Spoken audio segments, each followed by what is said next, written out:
तो नई judgement day हो चुकी है। Form out of nowhere Randy Orton आ चुके हैं गंथर को चैलेंज करने के लिए। सेथ फ्रीकिन रॉलिंस का तो भाई भूत ही बना दिया है आज रॉ में। एंड कुछ इंटरेस्टिंग चीजें हुई है आज मंडे नाइट रॉ में, सब पे करेंगे बात। सबसे पहले हम बात करेंगे ओपनिंग की। आज जो शो को ओपन करते हैं भाई वो करते हैं हमारे वर्ल्ड हैवीवेट चैंपियन गंथर, जहां पर वो आते हैं एंड वो अपने आप को प्रेज कर रहे होते हैं हर बार की तरह और बताते हैं कि अगर तुम्हें लगता है कि आईसी चैंपियनशिप के साथ जो मैंने किया वो हिस्टोरिक था, तो भाई जो मैं वर्ल्ड हैवीवेट चैंपियनशिप के साथ करने वाला हूँ या इस टाइटल रेन के साथ जो करने वाला हूँ वो तुम मतलब देखना, वो भी कितना हिस्टोरिकल रहने वाला है। और बताते हैं कि भाई रोस्टर में कोई भी नहीं है मेरी टक्कर का एंड ऑल। एंड वहां पर हमें देखने को मिलते हैं surprisingly Randy Orton. Randy Orton का म्यूजिक हिट होता है एंड वो आते हैं। रैंडी ऑर्टन बोलते हैं कि भाई ठीक है तेरे पे चैंपियनशिप वगैरह बढ़िया लग रही है एंड ऑल, बट तेरे को ये मौका समर स्लैम में इसलिए मिला क्योंकि तूने मुझे हराया था किंग ऑफ द रिंग में, पर क्या तूने मुझे सच में हराया था? अब आपको अगर याद होगा तो रैंडी ऑर्टन पिन जब हुए थे गंथर के अगेंस्ट उस मैच में तो उनका जो शोल्डर था वो थोड़ा सा ऊपर था, तो बेसिकली वो फॉल जो था वो प्रॉपर नहीं था, क्लीन विक्ट्री वो नहीं थी बेसिकली गंथर की। तो यही चीज रैंडी ऑर्टन बोलते हैं और वो बोलते हैं कि भाई हमारा अनफिनिश्ड बिजनेस है, मैच वगैरह हमें मिलना चाहिए साथ में। तो रैंडी ऑर्टन बेसिकली उन्हें बैश इन बर्लिन जो नेक्स्ट प्रीमियम लाइव इवेंट होने वाला है 31 अगस्त को, उसके लिए वो उनको चैलेंज कर देते हैं। और गंथर बोलते हैं कि भाई हाँ यार मतलब तेरे को जो मैंने वहां पर हराया था वो थोड़ी सी क्लीन विक्ट्री नहीं थी, इसलिए वो थोड़ा सा एक जंक वगैरह लगा हुआ है मेरे रिकॉर्ड में, तो उसको मुझे सही करना है, तो मुझे तुझे हराना है। तो गंथर भी एक्सेप्ट करते हैं इस चैलेंज को। एंड उसके बाद एक बहुत ही इंटरेस्टिंग चीज आती है जो कुछ लोगों ने आपने मिस करी होगी, जब दोनों अपने माइक वाइक जो है नीचे फेंक देते हैं, उसके बाद हैंडशेक होता है दोनों में। और इस मौके में आपने देखा होगा अमूमन जो रैंडी ऑर्टन है वो आरक्यू लगा देते हैं आउट ऑफ नोवेयर। तो गंथर उनके करीब आके बोलता है भाई मेरे को आउट ऑफ नोवेयर कोई भी चीज जो है वो नहीं कर पाती है, मतलब बेसिकली लोग कहते हैं भाई मेरे को तो अटैक नहीं कर सकता है, मेरे को तो आरक्यू नहीं लगा सकता आउट ऑफ नोवेयर। तो रैंडी ऑर्टन भी वहां पर बोलते हैं कि ऐसा मुझे पहले भी कहा है और मैं चाहता हूँ कि तू वो देखे, यानी कि जब वो आरक्यू पढ़े तू वो देखे पढ़ते हुए और आउट ऑफ नोवेयर बनाओ। तो इस तरीके से जो है वो रैंडी ऑर्टन भी बोलते हैं और वो मुझे बहुत ही अच्छा लगा जो इन्होंने दोनों ने ये छोटी सी बात करी। एंड इस तरीके से जो मैच है इन दोनों का ऑफिशियल हो चुका है बैश इन बर्लिन में, जो कि लाइक आई सेड 31 अगस्त को होने वाला है। तो काफी लोग शायद खुश होंगे Randy Orton and all, but मैं थोड़ा सा डिसअपॉइंटेड इसलिए हूँ क्योंकि मैं एक्सपेक्ट करा था कि रैंडी ऑर्टन कोडी रोड्स के साथ जाएंगे, कोडी रोड्स के साथ फाइनली एक इंटरेस्टिंग स्टोरी लाइन देखने को मिलेगी। वेट हम इतने टाइम से करे थे बट यहाँ पर डब्ल्यूडब्ल्यू ने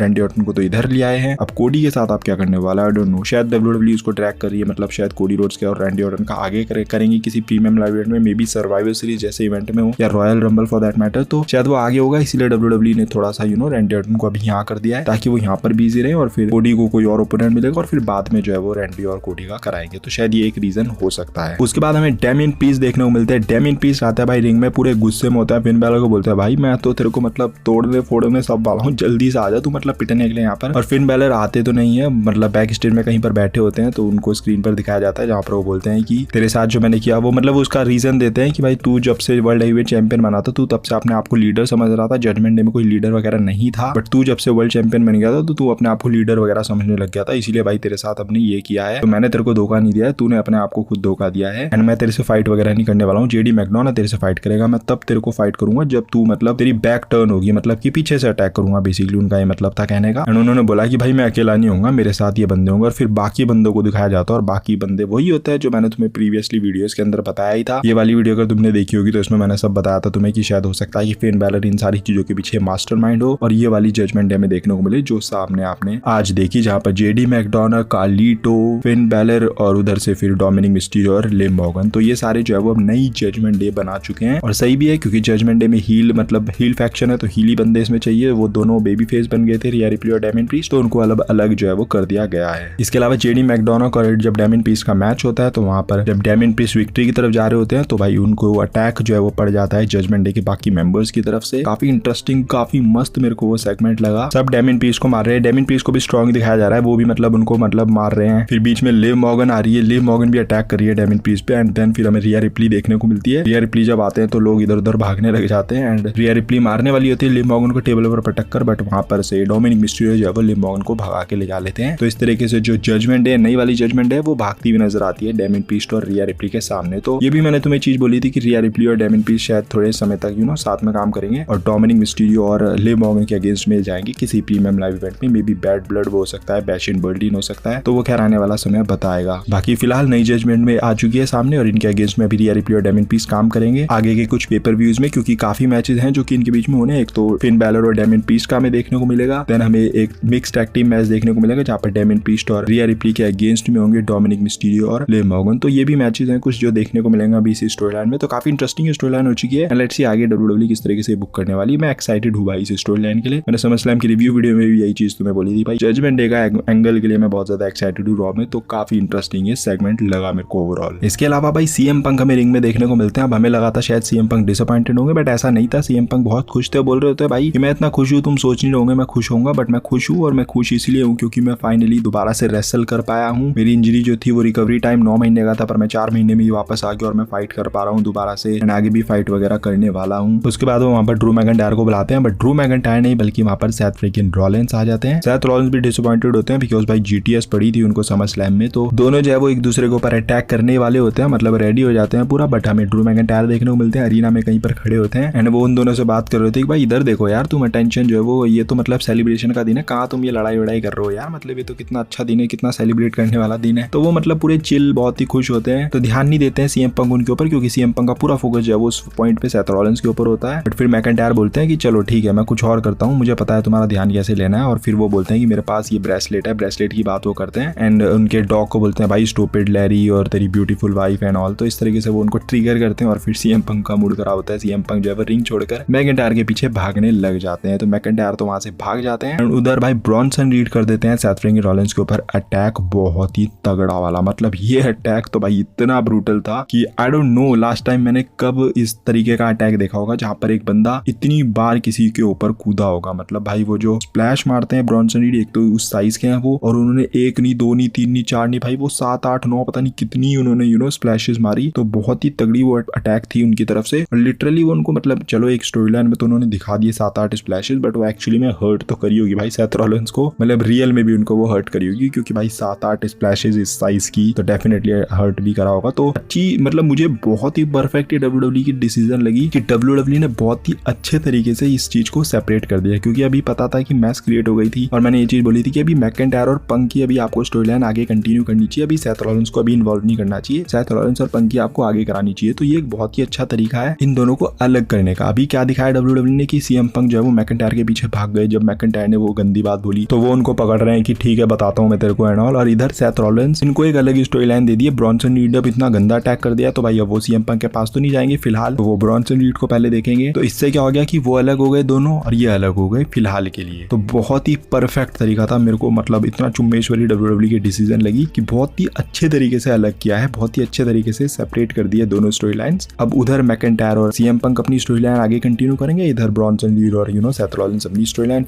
आगे करेंगे, और फिर आगे चलकर किसी पॉइंट पे जहां पर डब्ल्यूडब्ल्यूई को सेथ रॉलिंस और सीएम पंक का मैच कराना होगा, मे बी रेसलमेनिया 41, तो तब डब्ल्यूडब्ल्यूई जो है वो डब्ल्यूडब्ल्यूई के पास इन दोनों के पास रीजन है फाइट करने के लिए, तो तब ये दोनों जो है वो आमने सामने आ जाएंगे। अब था समय मेन इवेंट का। YH6 का भाई डेब्यू मैच था against creed brothers and Chad Gable, and भाई मतलब बहुत चीजें इसके बारे में बात करने के लिए। पहली चीज तो जो डब्ल्यूडब्ल्यूई YH6 के साथ ब्रे वायत को जो ट्रिब्यूट्स दे रही है, या जहां पर भी उनको मौका मिल रहा है वो मेंशन कर रही है ब्रे वायत को, या फिर ब्रे वायत की चीजें दिखा रही है। म्यूजिक भी वही दे दिया है ब्रे वायत वाला, वो चेयर दी हुई है, वो लालटेन दिया हुआ है, मतलब काफी चीजें वो ब्रे वायत वाली कर रही है। अब हाँ मैं ये भी नहीं कह रहा हूँ भाई डब्ल्यूडब्ल्यूई बिल्कुल ही बहुत ही अच्छी है यार, कितना मतलब बंदे को ट्रिब्यूट वगैरह दे रही है। ऑब्वियसली उनको भी पता है कि भाई ब्रे वायत का नाम आप यूज करोगे तो आई बॉल्स ज्यादा अट्रैक्ट होगी एंड ज्यादा लोग जो है वो इंटरेस्ट लेंगे। बट इसकी दोनों साइड है, आप इसको नेगेटिवली भी देख सकते हो कि डब्ल्यूडब्ल्यूई तो अपना फायदा देख रही है, इसको पॉजिटिवली भी देख सकते हो कि भाई डब्ल्यूडब्ल्यूई ब्रे वायत को यूज कर रही है, जो कि मैं तो चाहूंगा कि भाई पॉजिटिवली आप देखो इसको, क्योंकि हमें क्या मजा आ रहा है ना इसको देखने में, हमें तो मजा आ रहा है ना भाई ब्रे वायत देखने को मिल रहे हैं, मतलब नॉट ब्रे वायत बट ब्रे वायत की चीजें देखने को मिल रही है, तो वो काफी उनको याद भी दिला रहा है, वो अच्छा भी फील करा रहा है, तो हमें मजा आ रहा है। तो एज लॉन्ग एज हमें मजा आ रहा है तो भाई डब्ल्यूडब्ल्यूई चाहे जो मर्जी करे,